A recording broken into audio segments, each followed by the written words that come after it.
focused for a team in Kent State that's only won one game this year? Well, we don't look at it like that. We're looking at it like this is our opportunity to clinch the East. We just came off of a very difficult game with Akron. We put ourselves in a very positive situation. And now that we've put in all that hard work after that 17-day, 16-day bye, we need to finish the job. And we need to go out and play well. We respect Kent. We understand how well they are. They've gone through some times, but they've been very competitive in all their football games. And our record the last 4 years against them is 1-3. So everybody on this football team should understand what kind of opponent we're about to play.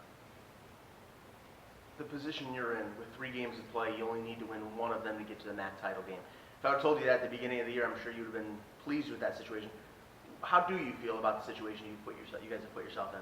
We're still writing our story. I feel good about our situation. The job's not done yet. We need to win a game to get into that title game as soon as possible, because that takes the pressure off of and lets us relax and become the team, blossom into the team that we can come in, become. And I think it's very important that we try to do that as soon as possible. Alex was asked a question about these midweek games, coach, and how they, affect their preparation, et cetera. How important is it that BDSU perform well and they get an opportunity on these national TV exposure games? Well, I mean, you always want to perform well, whether it's one of those games or whether you're going home in front of the family. And, you got a birthday, an anniversary, mama, you want to perform well. But I think the bigger thing is just to remember who you are and what your goals are. It's whether you're playing on Tuesday, Wednesday, or Saturday, you want to perform well. It's a little bit different.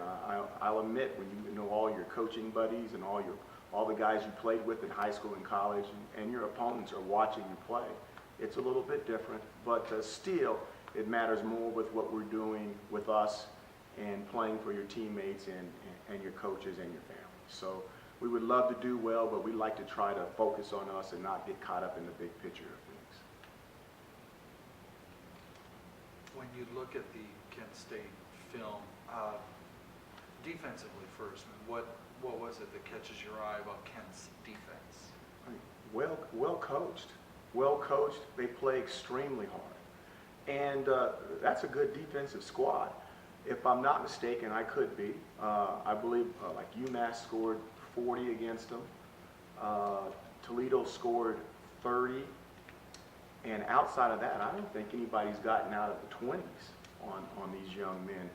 And it's a university that's always prided itself on its defense. And I think that, that side of the ball is more than pulling their share of the weight, so to speak, to keep them in these football games. They have a very, very good defense. Is there something in particular they do or have done well, or just personnel that has made them successful? I think they have very good personnel. I think they are very well coached, and they play extremely hard. And you put those 3 things together, and you've got work to do. And I have a lot of respect for what they're doing on that side of the ball. Can you talk a little bit about what you saw from them offensively, knowing that there's some uncertainty at the quarterback position? Well, first of all, I do not have the knowledge that I normally have when I step up in here. We got back late Tuesday night, so that is yesterday was a Sunday to us, and we were working on us. So today is actually a Monday, and I've only been on the offensive side of the ball as far as their defense, more so than flipping it the other way. Like you said, I've heard of some quarterback situations over there, but I have not been able to watch that side of the ball yet, so I don't want to comment until I've seen it. You said you were focusing on, you guys, what are you focusing on? When you go back, you have to go back and you have to review the Akron game. You have to go through the positives and the negatives. You have to make sure that the team continues to grow. You can't overlook any aspect of having an opportunity to correct if you're going to be a teacher, and that's what good coaches are. Good coaches are teachers. So you go back and you teach those situations again, and hopefully as the season grows, as you're writing your story, you're slowly eliminating those mistakes from reoccurring, which allows you to be better at the back end of the season than you were at the front.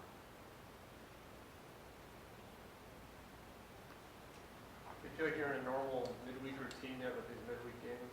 No. If you ask me a direct question, you know I have to answer that. No, I don't feel it. The good thing is it doesn't matter much about me and the coaches. I think the players are used to it. You know, they've been around it a lot longer than the coaches have. So I'm not quite totally comfortable with it, but they seem to be bebopping around here just fine. Today's silly question, well, one of my silly questions. No silly questions, Jada. No, trust me, this is a silly one. How much thought have you given to knowing that you guys are bowl eligible now? How much thought have I given to that? But where would you like to play? What? That's the silly See, question. I told you I was getting there. I thought it was really cool. I'll answer you this way. I thought with the 6th win, I said, that's really cool that this team's going to have an opportunity to play, hopefully have an opportunity to play in a bowl somewhere, that we're bowl eligible. Now, where we're playing at and all that kind of stuff, that has not even entered my mind. All I'm thinking about is Ken. But that was a thought when I was riding back on the bus in the middle of the morning, was it's really cool that this team has an opportunity to go play somewhere in a bowl. How's your team changed, Coach, over the last 8, 9, if you take this team and compare it to the team that you put on the field, 9 games ago, the difference between this team and that team? Well, I think the biggest thing would be look how many starters there's were guys that were playing in the first game that weren't even playing in the game in Akron, and then there were guys that were playing, that were not playing in game 3, 4, and 5 that were playing in the game in Akron. And again, the big thing is all the injuries, what we've done with the injuries, how sometimes we've been able to recover from them, sometimes we haven't been able to recover from them.